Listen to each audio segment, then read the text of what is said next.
Hey everyone, Mystic here coming at you with another video. Today I want to show off the Lich build that I'm running currently on stream and through the campaign. Now I ran this in SSF last league and it got me through T15 maps and was doing bossing and stuff like that. So I know this build is strong. I know it can get you through all of this content. I've had a few people say, hey, that build's really cool. So I wanted to show it off. I wanted to make a build guide for you guys, and I will have a link down below for the build guide for you as well.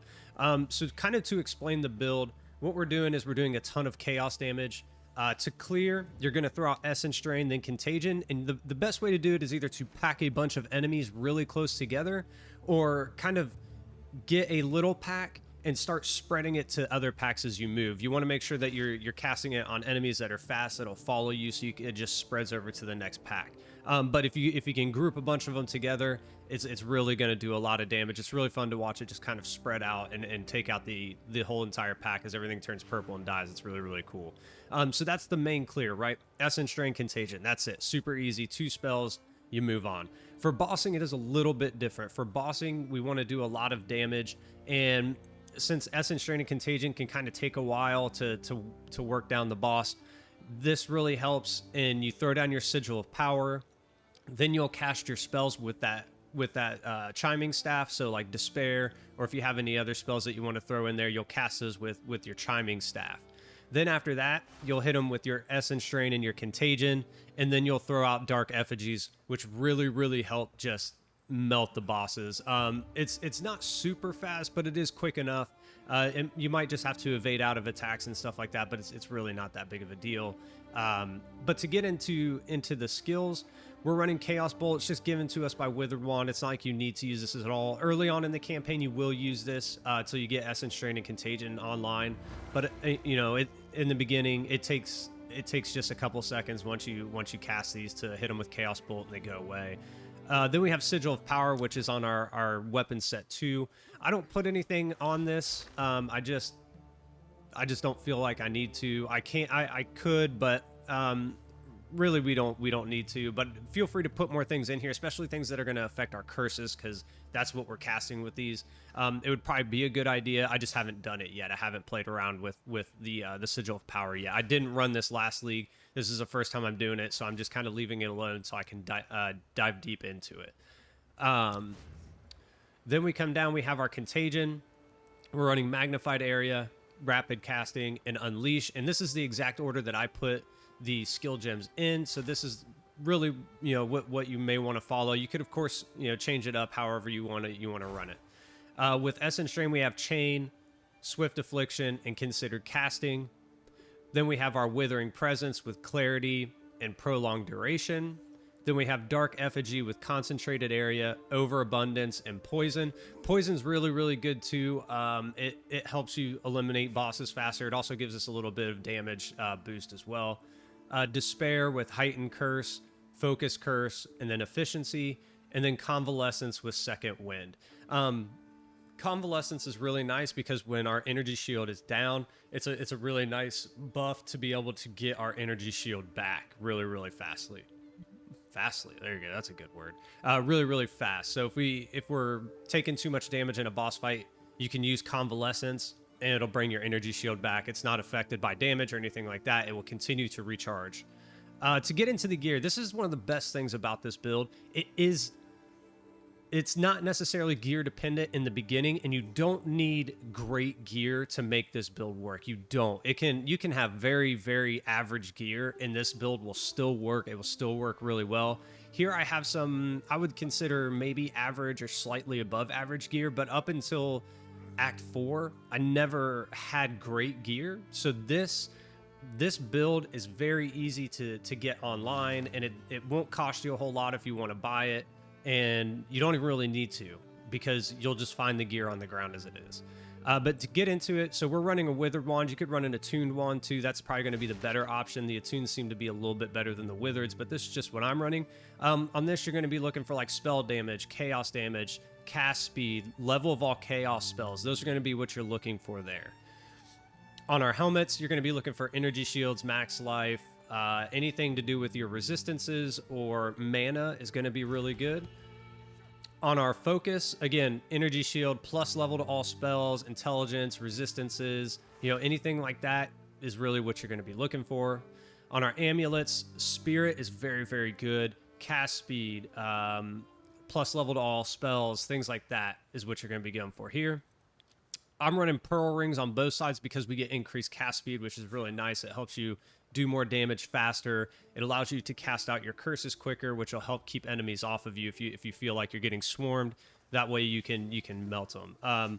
But really, the cast speed, maximum mana, resistances, anything like that, anything that's going to add damage to the attacks is kind of what we're going for on both rings here. So you can see like we have cold and lightning damage attacks. We do got some rarity, which isn't really necessary, but it's always good, especially in campaign, right? On our chest piece, energy shield, max life, resistances, that's what we're going for. Eventually I'll show it in the skill tree, but you're going to start using your energy shield to do more damage, so we want to stack a lot of energy shield.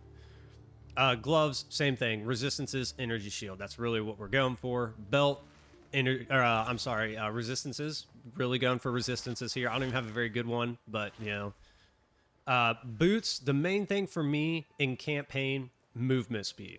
I will sacrifice resistances to get movement speed, but once you get to the end game, get your movement speed, get your resistances. Anything to do with mana or max life or anything like that is really going to help us out, especially once we go to the helmet.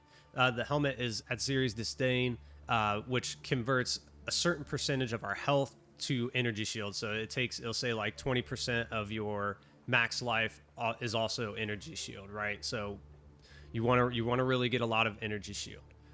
As far as the gear, that is really about it. For the character stats, I'll just show you what I'm working right now. You do have to get a couple of things for dexterity and strength for the support gems to really work. So you want to make sure that as you're going through the skill tree that you're just putting those skill points where they need to be. You can look at my resistances. They are awful, but I'm never in danger of dying because our energy shield is so high. We pretty much can tank a lot of things. You don't necessarily need the resistances as much. Now, obviously, when you're fighting boss fights, you know, especially like Jamon run, things like that, you want to make sure that those resistances are higher, your cold damage is high in Act 1. But for the most part, I haven't really even bothered to get these up yet, and I'm not having any issues, which feels really good. Again, you don't need the best gear to make this build work. It just works. Now, obviously, probably don't follow this. Try to get your resistances up. It's going to make things feel a lot better. I just haven't put a focus into it. I'm just trying to get through the campaign so that way I can start making currency in the in-game, but I'm not really having any issues. But obviously, like I said before, get your resistances up. It'll be even better. I'll just scroll through the stats real quick. You can take a look at them if there's anything in there that, you know, specifically you want to look for. And then we'll get into the skill tree. So initially when I started off, we'll get into the ascendancy first. I came down this route until I did my second ascendancy. And the reason I did that is because of this right here. Mana regeneration, it'll really, really hurt in the beginning if you kind of go this path and you don't have mana regeneration. As well as the damage bypassing the energy shield. The bypassing of the energy shield to me felt awful, especially if we got like poisoned or if we were taking heavy damage and all of a sudden I was losing health. It felt really bad to try to be chasing that. So when I started off, I came down here just to get the maximum energy shield. I have no jewels. That is the other thing to point out about this build. I have no good jewels, and this thing still works. It still melts. It's just to show how strong the build is. But once you've done that, you can respec, come over here once you finish your second ascendancy, pick up Soulless Form, pick up Eternal Life. Now, when we take a hit, even though it's bypassing, 10% is bypassing our energy shield, we can't lose life because of Eternal Life. So at this point, we don't need to worry about losing our life before our energy shield. And then as well, I will show...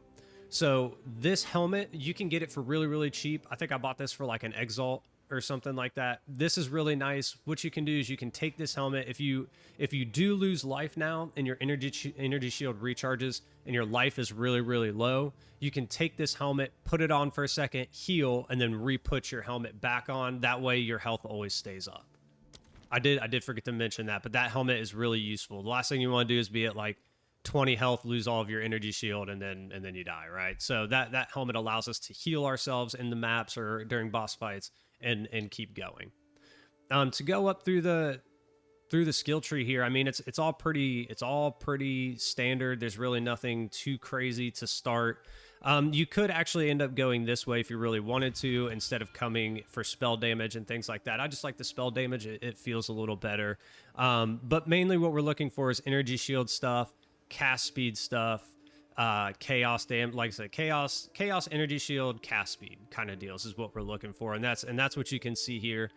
You know, we're going for our energy shield recharge rates, everything like that, our chaos damages, anything to do with energy shield, you know, pick those up.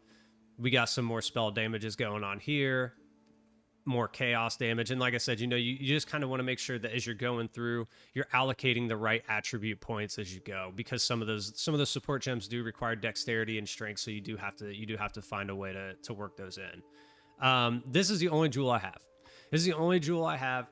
And it's not great, right? I need to buy one, but I was using this when I was running it as a chaos minion build, and it didn't work. I was allocating too many points over, but that doesn't matter. Even with no jewels, you'll still destroy everything. I'm telling you, it's really, really strong. Coming up for more chaos damage, coming up for more energy shield, more intelligence up over here, and then you'll work your way down here to come get some more chaos damage, and that's just kind of where we're at this point. Once we move on, of course, you definitely want to come into these nodes, which are going to give you like curse magnitudes and curse duration and things like that. Same thing down here, curse activation, curse magnitude, excuse me. And you'll want to come over this way a little bit once you've leveled up even more, just to get your maximum energy shields, anything to do with like energy shield recharge, stuff like that. That's kind of where your next moves will be. But essentially, that is the build. It's super simple. It's super easy. It's not like a difficult play style either. It doesn't require a bunch of you know, like mechanics to work or a lot of different spells and curses to make everything work. It's pretty straightforward. Essence Drain, Contagion, you're good to go on your clear. Sigil of Power, curses, Essence Drain, Contagion, Essence Drain, and then your Dark Effigies on bosses, right? And the gear is easy. You don't need the best gear. It's pretty simple. But it's effective, and it'll get you through the end game. It'll get you to T15 maps, and then from there you can figure out what you want to do. If you want to continue with chaos, or if you want to continue with something else, and you can respec. That's, you know, it's completely up to you. But I just wanted to show you the build really quick, and here I'll show you a boss fight that I did in Act 4, so that way you can see what's going on with it and how I fight the bosses. And yeah, guys, hey, if you have any questions, let me know down in the comments. Be sure to come check me out on stream, 9 a.m. Central Standard Time every day, Monday through Friday. And yeah, guys, we'll see you out there. Good luck. Oh, here we go. I was about to say, wait a minute. There's got to be.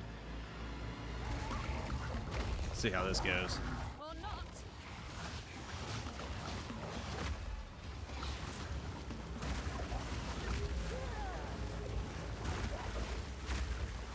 What is this, dude?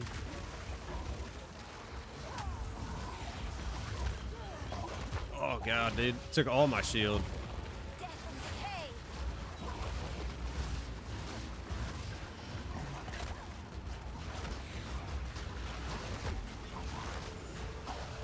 Good news is we're regenerating our mana really, really fast.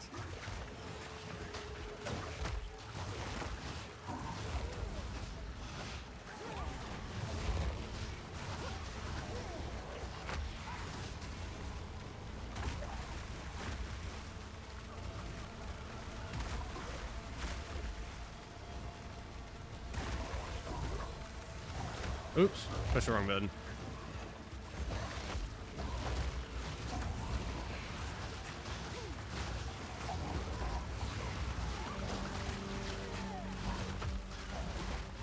I don't want to stand in those little water pits. It looks like they cause damage. Kind of like kind of like bleeding.